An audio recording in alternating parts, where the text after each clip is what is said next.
जोहार दोस्तों, स्वागत है आपका झारखंड न्यूज नेटवर्क में। आइए देखते हैं आज की तमाम बड़ी खबरों को। झारखंड के पूर्व मंत्री बच्चा सिंह का निधन, लंबे समय से चल रहे थे बीमार। झारखंड के पूर्व मंत्री बच्चा सिंह का धनबाद में सोमवार को निधन हो गया। जानकारी के मुताबिक वह लंबे समय से बीमार चल रहे थे। उनकी मौत अस्पताल में इलाज के दौरान हुई। झारखंड के सीएम हेमंत सोरेन को मिली सुप्रीम कोर्ट से बड़ी राहत, ईडी की याचिका खारिज। सुप्रीम कोर्ट से झारखंड के सीएम हेमंत सोरेन को राहत मिली है। सुप्रीम कोर्ट ने ईडी की उस याचिका को खारिज किया जिसमें हेमंत सोरेन को मनी लॉन्ड्रिंग के मामले में जमानत देने के लिए हाई कोर्ट में फैसले की चुनौती दी थी। शीर्ष कोर्ट ने झारखंड के मुख्यमंत्री हेमंत सोरेन को जमानत देने के हाई कोर्ट से आदेश में हस्तक्षेप करने से इनकार किया है और फैसले को बेहद तर्कपूर्ण बताया है। देवघर में सावन की दूसरी सोमवारी के दौरान बड़ा हादसा, कांवरियों से भरे ऑटो को कार ने मारी टक्कर, एक की मौत। सावन की दूसरी सोमवारी के दौरान देवघर में बड़ा हादसा हो गया। देवघर दुमका मार्ग पर कांवरियों से भरे ऑटो को कार ने जोरदार टक्कर मार दी।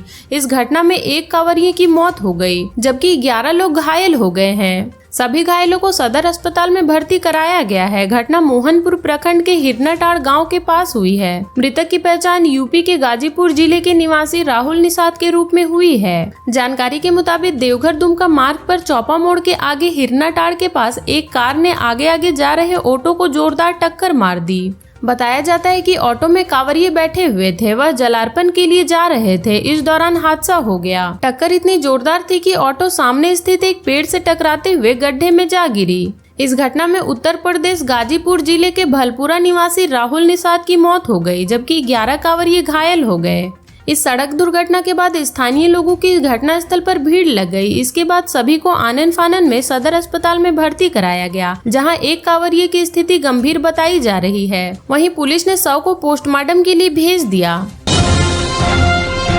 नक्सलियों का शहीद सप्ताह शुरू, सुरक्षा को लेकर सभी जिलों के एसपी को किया गया अलर्ट। चारू मजूमदार और कन्हैया चटर्जी की शहादत को लेकर नक्सलियों का शहीद सप्ताह 28 जुलाई से शुरू हो गया है, जो 3 अगस्त तक चलेगा। इसे देखते हुए पुलिस मुख्यालय ने सभी जिलों के एसपी को अलर्ट कर दिया है। आईजी अभियान एवी होमकर ने रविवार को प्रेस कॉन्फ्रेंस में कहा कि नक्सलियों ने सारंडा और कोल्हान में पोस्टर और पंपलेट बांधकर दहशत फैलाने का प्रयास किया है। एवी होमकर ने कहा, शहीद सप्ताह के दौरान नक्सली सरकारी संपत्ति जैसे सड़क, पुल, पुलिया, रेलवे, थाना सहित अन्य सरकारी संपत्ति को नुकसान पहुंचाने का प्रयास करते हैं। उन्होंने कहा कि नक्सली विशेषकर रेल मार्ग और सड़कों में छोटी मोटी घटनाओं को अंजाम देकर अपने अस्तित्व बचाने में जुटे हैं। सरकारी संपत्ति और पब्लिक ट्रांसपोर्ट की सुरक्षा के लिए पुलिस मुख्यालय के स्तर से पर्याप्त संख्या में सुरक्षा बलों की तैनाती की गई है। जो संवेदनशील इलाके हैं वहाँ झारखंड जगुआर की तैनाती की गई है। उन्होंने कहा कि डीजीपी अनुराग गुप्ता के निर्देश पर झारखंड पुलिस नक्सलियों के एक सप्ताह की बंदी को विफल करने के लिए पूरी तरह से मुस्तैद है। झारखंड विधानसभा के मॉनसून सत्र में आज सरकार को इस मुद्दे पर घेरेगी भाजपा, बैठक में बनी राजनीति। भाजपा विधायक दल की बैठक में रविवार को सरकार को घेरने की रणनीति बनाई गई है। भाजपा सदन में सरकार से 5 साल के कार्यों का जवाब मांगेगी। बैठक के बाद पत्रकारों से बातचीत करते हुए भाजपा विधायक दल के नेता अमर कुमार बावरी ने कहा कि चालू विधानसभा का अंतिम विधायी सत्र है। पूरे 5 साल तक राज्य की गठबंधन सरकार ने जनता को ठगा है, केवल वादा खिलाफी की है। न नौकरी दिया, न बेरोजगारी भत्ता दिया, न नियोजन नीति बनाई, न 1932 की स्थानीय नीति की तय किया। उन्होंने कहा कि आज सरकारी कर्मचारी, अनुबंध कर्मी और पारा शिक्षक सभी आंदोलन कर रहे हैं। नेता प्रतिपक्ष अमर बावरी ने कहा कि आदिवासियों की हितौसी बताने वाले गठबंधन सरकार ने आदिवासियों को लूटा और लुटाया। अपनी मांगों के लिए आंदोलन कर रहे आदिवासियों पर लाठियां बरसाई। उन्होंने कहा कि युवाओं की नौकरी के नाम पर जेपीएससी, एसएससी की नियुक्तियां बेची गई। कहा कि आज संथाल परगना मिनी बांग्लादेश बन गया है। 1991 से 2011 की जनगणना के आंकड़े बताते हैं कि मुस्लिम घुसपैठियों की आबादी लगातार बढ़ती गई और आदिवासियों की आबादी घटती गई। अमर बावरी ने आगे कहा कि सरकार इतने उत्तर से भाग रही है। त्रुटिकरण और वोट बैंक के कारण सरकार जवाब नहीं दे रही, न्यायालय को भी दिग्भ्रमित कर रही। उन्होंने कहा कि एक तरफ विधि व्यवस्था ध्वस्त हो रही और दूसरी तरफ रातों रात डीजीपी बदल रही। कहा कि राज्य सरकार डंडे और पुलिस के बल से भाजपा की आवाज दबाना चाहती है, लेकिन सरकार में इतनी ताकत नहीं है कि वो ऐसा कर सके। उन्होंने कहा कि मुख्यमंत्री बताएं कि उन्होंने आदिवासियों के लिए 5 वर्षों में क्या किया।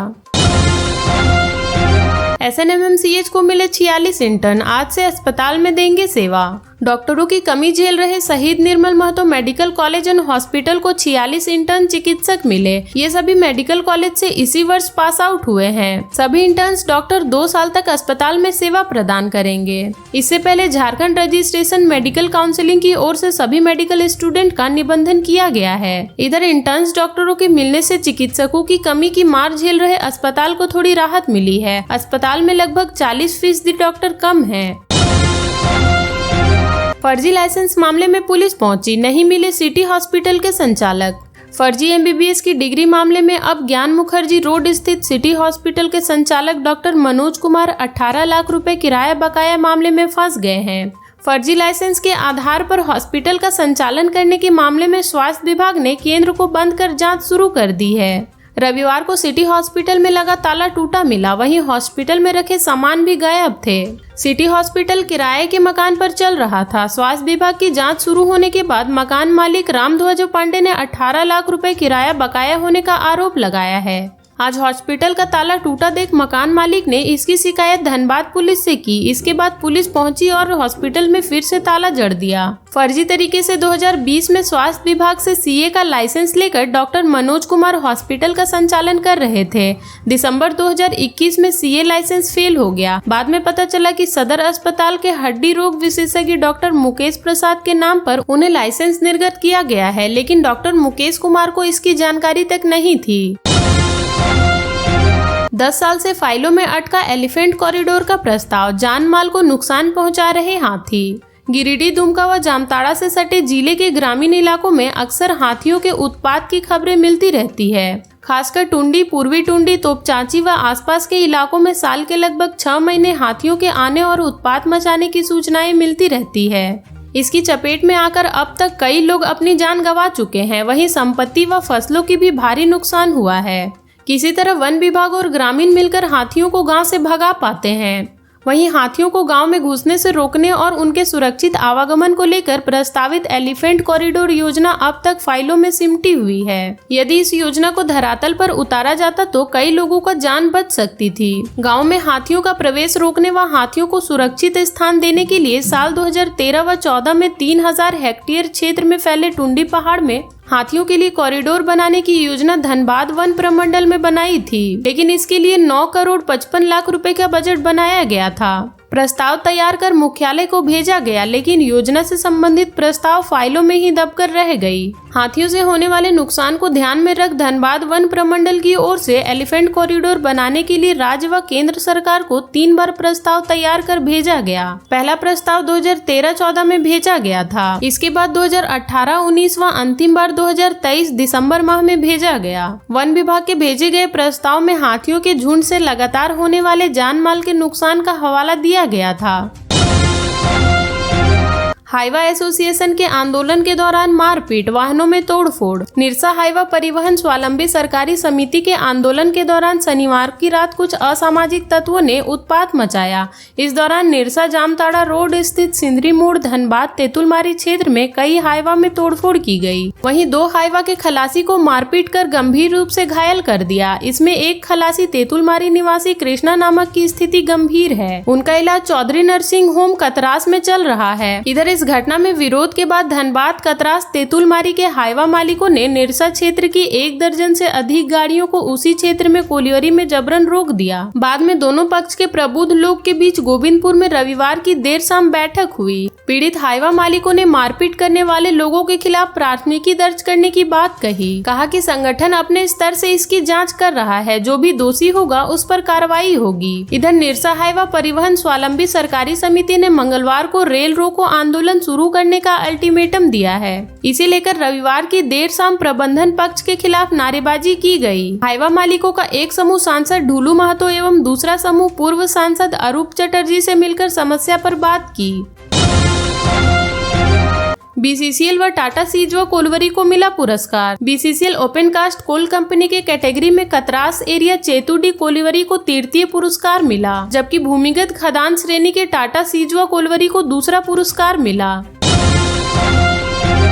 हंगामे के बीच झारखंड विधानसभा से 4,833.39 करोड़ का अनुपूरक बजट पेश। बीजेपी ने बांग्लादेश घुसपैठ का उठाया मुद्दा। झारखंड विधानसभा का दूसरा सत्र हंगामेदार रहा। पक्ष और विपक्ष दोनों ही सदन में कार्यवाही शुरू होने से पहले ही एक दूसरे को कटघरे में खड़ा किया। विपक्ष ने जहां बांग्लादेशी घुसपैठ को बढ़ावा देने के नाम पर हेमंत सरकार को आड़े हाथों लिया, तो वहीं सत्ता पक्ष के विधायकों ने गोड्डा सांसद निशिकांत दुबे के संसद में दिए गए बयान का प्रदर्शन किया। लेकिन हंगामे के बावजूद सदन में सरकार ने 4,833 करोड़ 39 लाख का अनुपूरक बजट पेश किया। भाजपा के विधायकों ने सदन की कार्रवाई शुरू होने के साथ ही हंगामा करना शुरू कर दिया। इसके बाद पार्टी के सभी नेता हंगामा करते हुए वेल में जा घुसे। इस दौरान स्पीकर रविंद्रनाथ महतो बार बार उन्हें अपने आसन पर जाने का आग्रह करते रहे, लेकिन वह नहीं माने। इसके बाद स्पीकर ने सदन को दोपहर 12:30 बजे तक के लिए स्थगित कर दिया। इसके बाद जब विधानसभा की कार्रवाई दोबारा शुरू की गई तो पक्ष और विपक्ष दोनों हंगामा करते हुए वेल के अंदर जा घुसे। इसके बाद विधानसभा अध्यक्ष ने सोमवार की कार्रवाई को स्थगित कर दिया। नेता प्रतिपक्ष अमर बावरी ने विधानसभा के भीतर संथाल परगना के डेमोग्राफी बदलाव का मुद्दा भी उठाया। उन्होंने सरकार के बांग्लादेशी घुसपैठियों की पहचान करने की मांग की। उन्होंने इसके पीछे हाईकोर्ट के आदेश की दलील दी। इसके अलावा उन्होंने पाकुड़ के KKM कॉलेज में हुई घटनाओं को सदन में पलट कर रखा और दोषी पुलिस कर्मियों पर कार्रवाई की मांग की।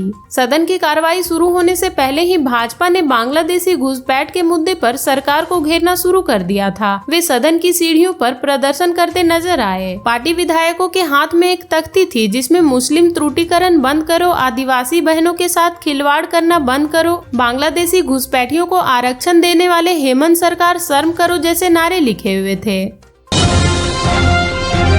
झारखंड में लगे राष्ट्रपति शासन, लोकसभा में बीजेपी सांसद डॉक्टर निशिकांत दुबे की मांग। लोकसभा में सोमवार को विपक्ष का हंगामा जारी रहा। इस बीच बीजेपी के एक सांसद ने झारखंड में राष्ट्रपति शासन लगाने की मांग की। बीजेपी सांसद निशिकांत दुबे ने आरोप लगाया कि गत 27 जुलाई को झारखंड के पाकुड़ में कुछ आदिवासी छात्र अपनी समस्याओं को लेकर आंदोलन करना चाह रहे थे, लेकिन राज्य पुलिस ने छात्रावास में छात्रों को बर्बरता तरीके से पीटा। उन्होंने दावा किया कि पुलिस की पिटाई के बाद 2 छात्र गंभीर रूप से घायल हो गए, जबकि 11 छात्र विभिन्न अस्पतालों में भर्ती हैं। घायलों की हालत अभी भी गंभीर बनी हुई है। बीजेपी सांसद निशिकांत दुबे ने कहा कि राष्ट्रीय अनुसूचित जनजाति आयोग ने घटना का संज्ञान लिया है। उन्होंने कहा कि राज्य सरकार बांग्लादेशियों को बसाने के लिए आदिवासियों को बर्बाद कर रही है। झारखंड में राष्ट्रपति शासन लगाया जाए। इससे पहले लोकसभा में पिछले गुरुवार को संथाल परगना की बदल रही डेमोग्राफी, आदिवासियों की घटती जनसंख्या और बांग्लादेशी घुसपैठियों का मुद्दा बीजेपी सांसद निशिकांत दुबे ने उठाया था। शून्यकाल के दौरान झारखंड के गोड्डा से सांसद डॉक्टर निशिकांत दुबे ने कहा था कि साल 2000 में झारखंड गठन के वक्त संथाल परगना में आदिवासियों की आबादी 36% थी। वर्तमान में इनकी आबादी 26% रह गई है। 10% आबादी कहां गायब हो गए, सदन कभी इसकी चिंता नहीं करता। इस दिशा में झारखंड सरकार खामोश बैठी है और कोई कार्रवाई नहीं करती। आगे निशिकांत दुबे ने कहा कि बांग्लादेशी घुसपैठिए संथाल परगना में आकर आदिवासी महिलाओं से शादी कर रहे हैं। यही नहीं, संथाल परगना के साथ साथ बिहार और पश्चिम बंगाल के कई इलाकों में अवैध बांग्लादेशी घुसपैठ कर रहे हैं। इस वजह से मुस्लिम आबादी बढ़ रही है। इन इलाकों में हिंदुओं के गाँव खाली होते जा रहे हैं।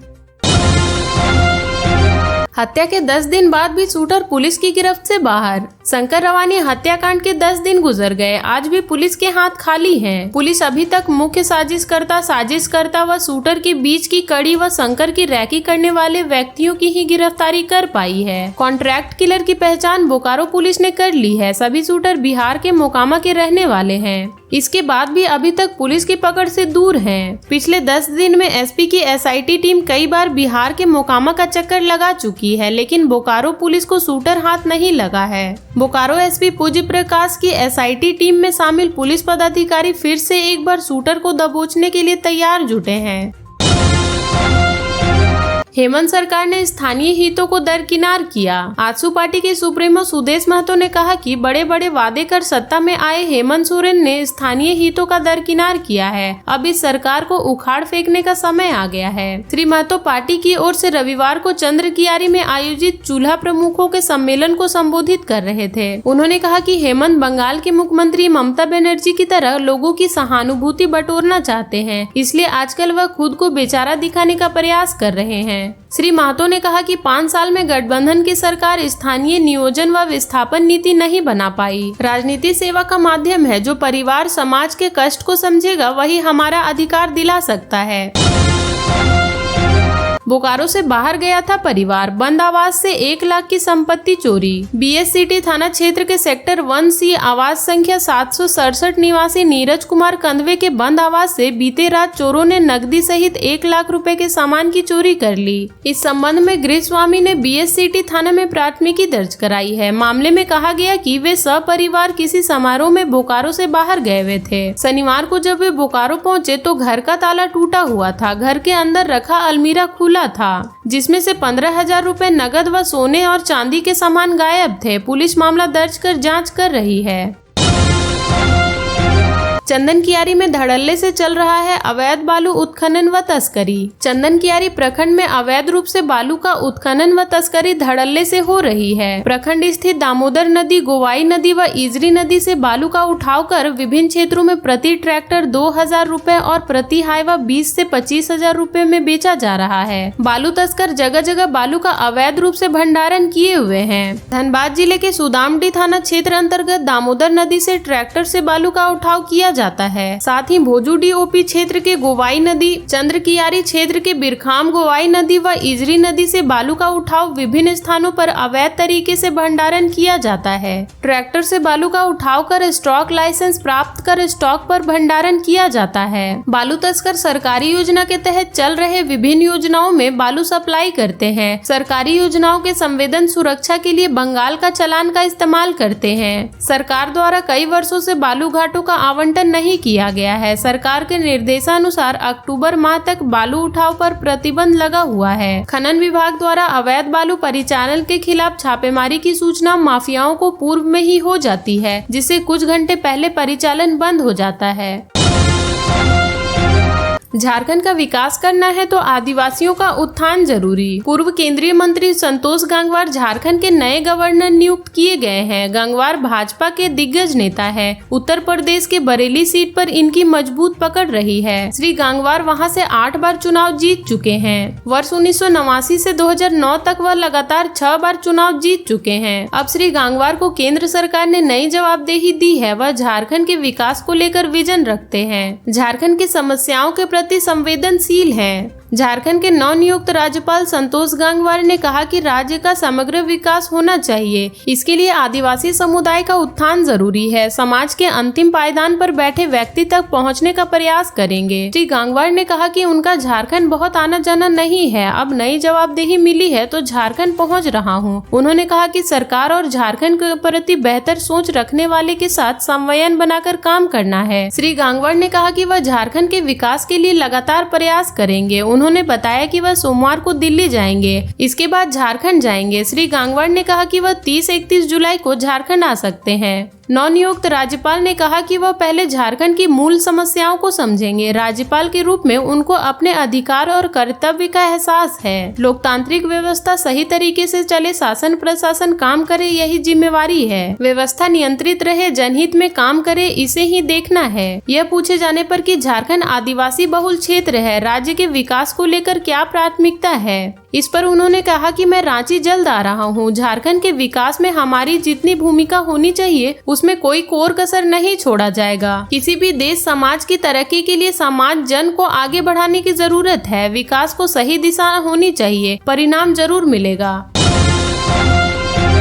पैन कार्ड में हेरफेर कर कंपनी से 6 लाख लोन लेकर की ठगी। रांची पैन कार्ड में हेरफेर कर बजाज फाइनेंस कंपनी से 6 लाख रुपए लोन लेकर विभिन्न प्रकार के सामान खरीदने का मामला सामने आया है। मामले में बजाज फाइनेंस कंपनी के deputy area manager Sudhir Kumar ने कुछ लोगों के खिलाफ लोअर बाजार थाना में केस दर्ज कराया है। शिकायतकर्ता ने पुलिस को बताया कि 30 मई से लेकर 21 जून तक 5 विभिन्न कस्टमर धुरवा के उपेंद्र वर्मा, रोहित यादव, अभिषेक कुमार, हरमू के अभिषेक कुमार सिंह और पुदांग निवासी रिंकी देवी ने कंपनी से कुल 20 कंज्यूमर प्रोडक्ट फाइनेंस कराया था। इसके एवज में कंपनी ने कुल 6 लाख रुपए का लोन दिया था।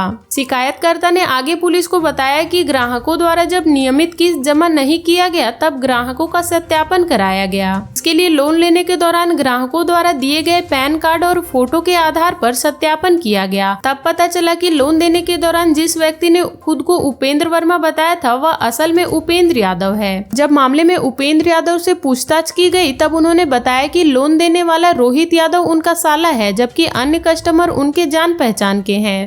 झारखंड के ऐसे ही छोटी बड़ी खबरों से जुड़े रहने के लिए चैनल को सब्सक्राइब कर ले और बेल आइकन प्रेस कर ले ताकि हर वीडियो का नोटिफिकेशन आपके फोन पे चला जाए।